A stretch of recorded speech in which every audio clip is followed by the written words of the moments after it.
Subscribe कीजिए the perfect classes channel को और बेल आइकन को दबाइए लेटेस्ट वीडियो सबसे पहले देखने के लिए।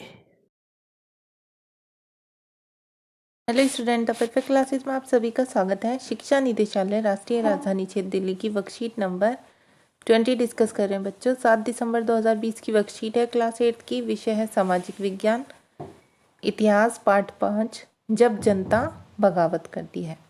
विद्यार्थी का नाम लिख लेंगे, कक्षा अध्यापक का नाम लिख लेंगे। टॉपिक है बच्चों नीतियाँ और लोग, नवाबों की छिनती सत्ता। तो पढ़ेंगे हम इस पैराग्राफ को। 18वीं सदी के मध्य से ही राजाओं और नवाबों की ताकत छीनने लगी थी। उनकी सत्ता और सम्मान दोनों खत्म होते जा रहे थे। बहुत सारे दरबारों में रेजिडेंट तैनात कर दिए गए थे। स्थानीय शासकों की स्वतंत्रता घटती जा रही थी। उनकी सेनाओं को भंग कर दिया गया था, मतलब खत्म कर दिया गया था। उनके राजस्व वसूली के अधिकार व इलाके एक एक करके छीने जा रहे थे। बहुत सारे स्थानीय शासकों ने अपने हितों की रक्षा के लिए कंपनी के साथ बातचीत भी की। उदाहरण के लिए झांसी की रानी लक्ष्मीबाई चाहती थी कि कंपनी उनके पति की मृत्यु के बाद उनके गोद लिए हुए बेटे को राजा मान ले। पेशवा बाजीराव द्वितीय के दत्तक पुत्र नाना साहब ने भी कंपनी से आग्रह किया कि उनके पिता को जो पेंशन मिलती है वह मृत्यु के बाद उन्हें मिलने लगे। अपनी श्रेष्ठता और सैनिक ताकत के नशे में चूर कंपनी ने इन निवेदनों को ठुकरा दिया। अवध की रियासत अंग्रेजों के कब्जे में जाने वाली आखिरी रियासतों में से थी। 1801 में अवध पर एक सहायक संधि थोपी गई और 1856 में अंग्रेजों ने अवध को अपने कब्जे में ले लिया। गवर्नर जनरल डलहौजी ने ऐलान कर दिया कि रियासत का शासन ठीक से नहीं चलाया जा रहा है, इसलिए शासन को दुरुस्त करने के लिए ब्रिटिश प्रभुत्व ज़रूरी है। कंपनी ने मुगलों के शासन को ख़त्म करने की भी पूरी योजना बना ली थी। कंपनी द्वारा जारी किए गए सिक्कों पर से मुगल बादशाह का नाम हटा दिया गया। 1849 में गवर्नर जनरल डलहौजी ने ऐलान किया कि बहादुर शाह जफर की मृत्यु के बाद बादशाह के परिवार को किले से निकालकर उसे दिल्ली में कहीं और बसाया जाएगा। 1856 में गवर्नर जनरल कैनिंग ने फैसला किया कि बहादुर शाह जफर आखिरी मुगल बादशाह होंगे। उनकी मृत्यु के बाद उनके किसी भी वंशज को बादशाह नहीं माना जाएगा, उन्हें केवल राजकुमारों के रूप में मान्यता दी जाएगी। किसान और सिपाही। गांव में किसान और जमींदार भारी भरकम लगान और कर वसूली से सख्त तौर तरीकों से परेशान थे। मतलब जो उन पर भारी भरकम लगान लगाया जाता था, उनसे लगान वसूला जाता था या कर वसूल किया जाता था, उन तरीकों से वो बहुत परेशान थे। बहुत सारे लोग महाजनों से लिया कर्ज नहीं लौटा पा रहे थे। इसके कारण उनकी पीढ़ियों पुरानी ज़मीनें, मतलब उनकी जो पीढ़ियाँ थीं, उनकी पीढ़ियों की पुरानी ज़मीनें हाथ से निकलती जा रही थी। कंपनी के तहत काम करने वाले भारतीय सिपाहियों के असंतोष की अपनी वजह थी। वह अपने वेतन भत्तों और सेवा शर्तों के कारण परेशान थे। कई नए नियम उनकी धार्मिक भावनाओं और आस्थाओं को ठेस पहुंचाते थे। उस जमाने में बहुत सारे लोग समुद्र पार नहीं जाना चाहते थे। उन्हें लगता था कि समुद्र यात्रा से उनका धर्म और जाति भ्रष्ट हो जाएंगे। जब मैं सिपाहियों को कंपनी की ओर से 1824 लड़ने के लिए समुद्र के रास्ते बर्मा जाने का आदेश मिला तो उन्होंने इस हुक्म को मानने से इनकार कर दिया। उन्हें ज़मीन के रास्ते से जाने में एतराज़ नहीं था। सरकार का हुक्म न मानने के कारण उन्हें सख्त सज़ा दी गई। 1856 में कंपनी के एक नए कानून में साफ कहा गया कि अगर कोई व्यक्ति कंपनी की सेना में नौकरी करेगा तो ज़रूरत पड़ने पर समुद्र पार भी जाना पड़ सकता है। सिपाही गांव के हालात से भी परेशान थे। बहुत सारे सिपाही खुद किसान थे। वे अपने परिवार गांव में छोड़कर आए थे, लिहाजा किसानों का गुस्सा जल्दी ही सिपाहियों में भी फैल गया। 1830 के बाद कंपनी ने ईसाई मिशनरियों को खुलकर काम करने और यहाँ तक कि ज़मीन व संपत्ति जुटाने की भी छूट दे दी। सती प्रथा को रोकने और विधवा विवाह को बढ़ावा देने के लिए कानून बनाए गए। अंग्रेजी भाषा की शिक्षा को जमकर प्रोत्साहन दिया गया। 1850 में एक नया कानून बनाया गया जिससे ईसाई धर्म को अपनाना और आसान हो गया। इस कानून में प्रावधान किया गया कि अगर कोई भारतीय व्यक्ति ईसाई धर्म अपनाता है तो भी पुरखों की संपत्ति पर उसका अधिकार पहले जैसा ही रहेगा।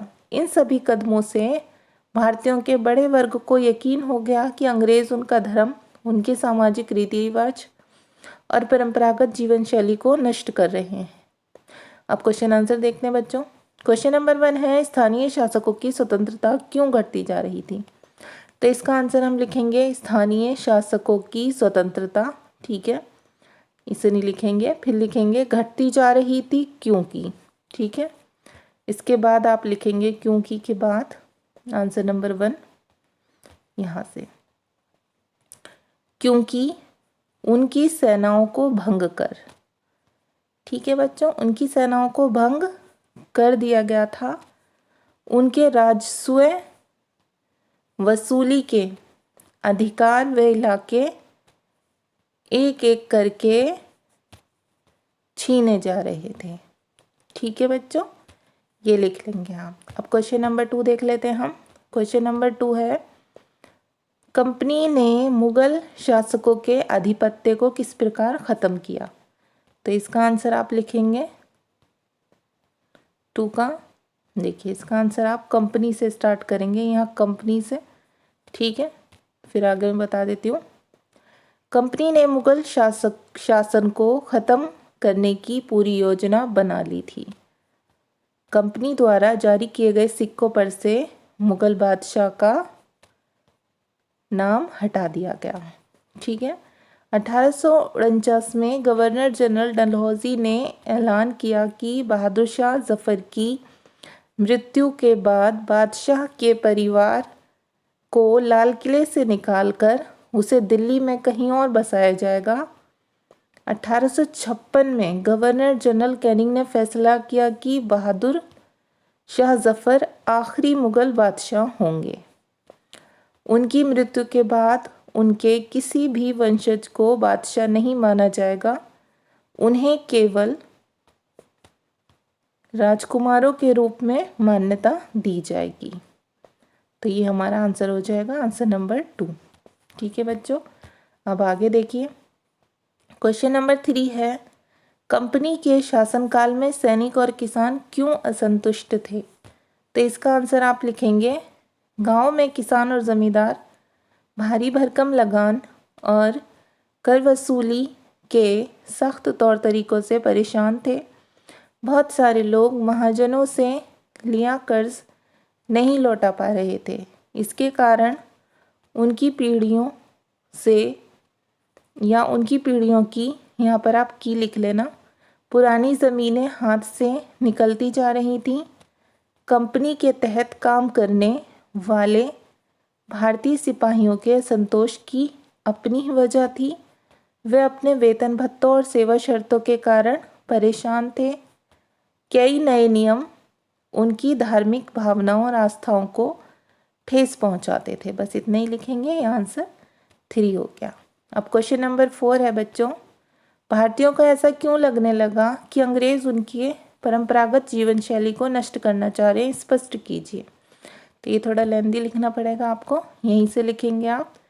1830 के बाद कंपनी ने ईसाई मिशनरियों को खुलकर काम करने और यहाँ तक कि ज़मीन में संपत्ति जुटाने की भी छूट दे दी। सती प्रथा को रोकने और विधवा विवाह को बढ़ावा देने के लिए कानून बनाए गए। अंग्रेजी भाषा की शिक्षा को जमकर प्रोत्साहन दिया गया। ठीक है, 1850 में एक नया कानून बनाया गया जिसमें ईसाई धर्म को अपनाना और आसान हो गया। इस कानून में प्रावधान किया गया कि अगर कोई भारतीय व्यक्ति ईसाई धर्म अपनाता है तो भी पुरखों की संपत्ति पर उसका अधिकार पहले जैसा ही रहेगा। इन सभी कदमों से भारतीयों के बड़े वर्ग को यकीन हो गया कि अंग्रेज उनका धर्म, उनके राजनीतिक, उनके सामाजिक रीति रिवाज और परंपरागत जीवन शैली को नष्ट कर रहे हैं। बच्चों, पूरा पैराग्राफ लिखना है आपको आंसर नंबर 4 में। तो आपकी वर्कशीट सॉल्व हो गई। अगर आपको मेरी वीडियो पसंद आई है तो प्लीज़ मेरी वीडियो को लाइक कीजिए, शेयर कीजिए, हमारे चैनल को सब्सक्राइब कीजिए। Thanks for watching.